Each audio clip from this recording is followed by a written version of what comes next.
the man behind the phrase, "all right, all right, all right"? What was his journey to Hollywood stardom like? Find out as we look at the truth about Matthew McConaughey. Number 11. Family business.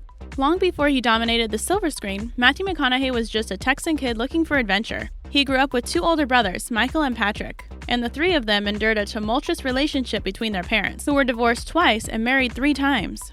McConaughey's father, Jim, owned an oil pipe supply business and was drafted by the Green Bay Packers in 1953, so it seemed as if Matthew would have a clear path to follow after high school. But his wanderlust would prove too strong, and he would go on to carve a path of his own. Number 10. Handsome history. No matter who you are, it's difficult to deny the hunkiness of Matthew McConaughey. His suave presence goes a long way in wooing his legions of fans, but that behavior is simply a compliment to his natural good looks. This sentiment was reinforced in 2005 when he was named the Sexiest Man Alive by People magazine. But in high school, the future superstar battled an intense case of acne. At the time, his mother worked in door-to-door sales, offering an alternative skincare product called MINK oil. McConaughey found it to have the opposite of its intended effects. The oil instead clogged his pores, causing his acne to worsen. After visiting a dermatologist for assistance with his worsening skin condition, McConaughey and his parents were told that 2 more weeks of MINK oil use would have led to acne so bad that the resulting scars would need surgery to remove. Horrified, his father attempted to sue the alternative skincare company for causing emotional distress. During the time of the lawsuit, Matthew's acne cleared up thanks to the treatment with the medicine Accutane. As a result, he was named most handsome student at school. This proved to be a bittersweet title though, as it led to the presiding judge throwing out the lawsuit. Number 9. Law aspirations. As the son of well-off parents, McConaughey was college-bound after high school. He attended the University of Texas and graduated in 1993 with a bachelor's degree in radio, television, film. After his first bout of schooling was finished, McConaughey set his sights on Southern Methodist University. Though before he could follow through, he learned from one of his brothers that the cost of that schooling would put a hefty financial burden on his parents. His strategy had been to go to law school afterwards as well, but he threw those plans out the window. Instead, he found a new calling in television commercials, making his face well known locally before breaking out into bigger and better projects. These opportunities would bring him back to the rule of law though, as he would go on to be cast as a lawyer in 2 critically acclaimed movies, once in 1996, then again in 2011. One of his most recently popular roles even put McConaughey behind a badge as Detective Russ Cole on HBO's True Detective. At the end of the day though, the actor never actually earned the qualifications to be a lawyer or officer. He just plays them on TV. Number 8. Texas born and bred. The love McConaughey feels toward his home state is represented throughout his catalog of works. From Dazed and Confused and Dallas Buyers Club to 1994's sequel to the Texas Chainsaw Massacre and Killer Joe, from Lone Star and the Newton Boys to a cameo spot in Mike Judge's King of the Hill, the actor's work is riddled with tributes to Texas. This makes sense as few actors can claim to be more Texan than him. Born in Uvalde, Texas, McConaughey also went to school in Longview and later in Austin. Growing up, he worked at a country club where he would perform groundskeeping duties and shoot pesky armadillos invading the estate. His Texas roots go back even deeper though, thanks to an interesting lineage. Aside from his successful family members, McConaughey has one distant relative with a famed history in the region. He and his family are related to a Confederate general named Dandridge McRae, a leader who proved instrumental in many important battles of the 1860s. But unlike the rest of his Texan roots, McConaughey doesn't seem to hold this Confederate connection too close to heart. His performance in 2016's Free State of Jones proved as much as he played a deserter of the Confederacy and militia leader that led a rebellion against a corrupt Confederate government. Number 7. Rom-com king. After spreading his wings throughout the 90s, McConaughey exhibited a wide range to audiences thanks to the sheer difference in tone between movies like Contact, Amistad, Texas Chainsaw Massacre, and EDTV. But as the millennium drew to a close, McConaughey would find a comfortable niche being typecast as a affable yet flawed love interest in a series of romantic comedies. Movies like The Wedding Planner, How to Lose a Guy in 10 Days, Failure to Launch, Fool's Gold, and Ghosts of Girlfriends Past pit him alongside starlets like Jennifer Lopez, Kate Hudson, Sarah Jessica Parker, and Jennifer Garner. This cemented his place into his hearts and minds of women everywhere, but at the same time grew to be one of his trademarks. By the time 2010 came around, McConaughey was 41 and had no Oscar to show for his body of work.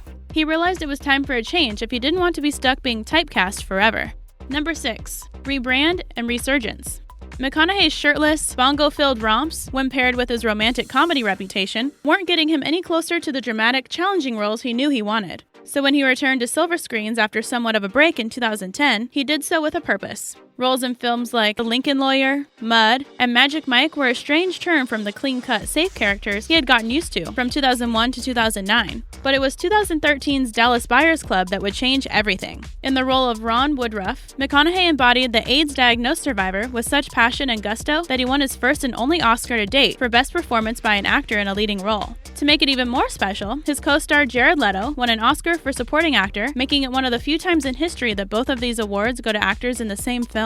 2014's True Detective brought the actor to television in a role that earned him an Emmy nomination. He starred alongside Leonardo DiCaprio in Wolf of Wall Street and in Christopher Nolan's space epic Interstellar. The future looked bright for McConaughey as he continues to churn out excellent performances. Number 5. Model Wife. Going on almost 13 years together, McConaughey is happily married to Brazilian fashion model Camila Alves. The pair were engaged on Christmas of 2011 and were wed in their hometown of Austin, Texas in a private Catholic ceremony. But they met each other earlier with a history going back to 2006. They have 3 children together, with Alves birthing a son in 2008, a daughter in 2010, and a second son in 2012. Alves first came to the States when she was just 15 to visit her aunt, and decided to stay when she fell in love with the country. 4 years of working as a house cleaner and waitress attuned her to American traditions as she became fluent in English. She then decided to move to New York and pursue her dreams of being a fashion model, while also working with her mother in designing a line of handbags. Her career has since taken off, with accomplishments such as hosting a season of the Bravo show Sheer Genius and being signed as the face for Macy's International Concepts clothing line. She also runs her own website, Woman of Today, and is a co-owner of an organic food company called Yummy Spoonfuls, which provides products for babies and toddlers as well. Number 4. Animal Hero. Full of compassion, Matthew McConaughey has been especially kind to animals in the public eye. In 2005, amid the destructive aftermath of Hurricane Katrina, the actor teamed up with Oprah to help with rescue efforts. A camera crew accompanied McConaughey into the weather-torn city to give a first-hand account of the natural disaster. While there, the team found numerous pets stranded among the wreckage. They came upon a doctor who had been trapped after the levees burst, and a lot of them were able to rescue over 50 animals and get them to safety. McConaughey is equally as good to animals when the cameras aren't rolling too, as was seen a year earlier while the actor was in Sherman Oaks, California. Driving down the street, he came across a group of kids committing an act he couldn't believe. The group of kids were dousing a cat in hairspray and attempting to set it on fire. After letting loose a torrent of words at the irresponsibly devious individuals, he snatched the hairspray and the feline from them and left, taking it immediately to an animal shelter. Some of his other harrowing encounters with animals involve him facing off with them, just as he did when he tossed a child 15 feet in the air to his wife while distracting a charging ram, or the time he chased off a coyote circling a mother and child. Animal or person, McConaughey is quick to protect the innocent. Number 3. Eccentric behavior.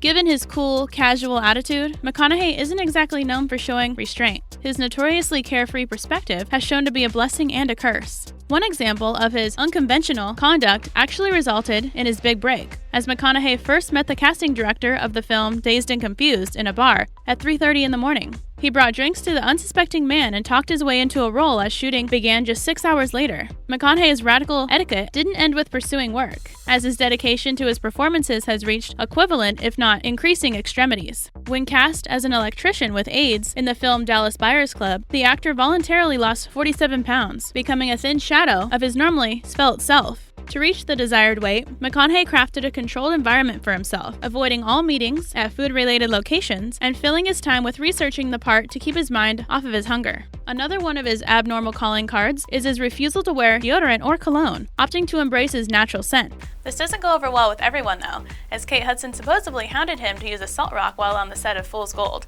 a request he declined. Number 2. Bongo debauchery.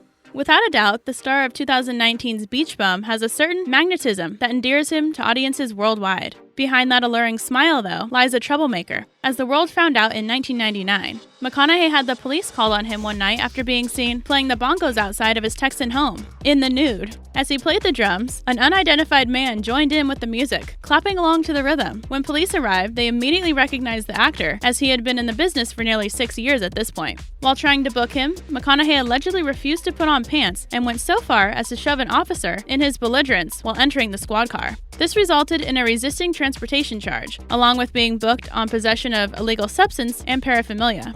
The first person he called in jail was his mother, but McConaughey would only stay locked up for a total of 9 hours before being granted on a bail of $1,000. The substance and paraphernalia charges were dropped, and despite the harrowing predicament, McConaughey has gone on record stating he has no regrets about the way he got there. And now for our number 1. Don't forget to subscribe. Number 1. Diary collection. McConaughey's laid-back demeanor, charming southern drawl, and blue-collared roles don't exactly give the impression that the actor's an intellectual, but in truth, he's a very deep thinker. So deep, in fact, that he possesses a massive collection of diaries from throughout his life, with each one recounting his experiences in different regions and on the sets of his various films. A peek inside might reveal such details as his mindset while dropping nearly 50 pounds for his part in Dallas Buyers Club, or tales of his pre-college journey in Australia. When asked the purpose of keeping such diaries in an interview with GQ, McConaughey answered slyly with a quote from Oscar Wilde: "A man should always have his diary on him. That way he's guaranteed to always have something incredible to read." Today's featured comment comes from Lulu Wink on her Truth About Jeff Bezos' relationship to Lauren Sanchez video. Thanks for your comment, Lulu. Don't forget to leave your thoughts below, and we might feature you in a future video. Hope you enjoyed the video. Don't forget to like, comment, and subscribe, and I'll see you in the next video.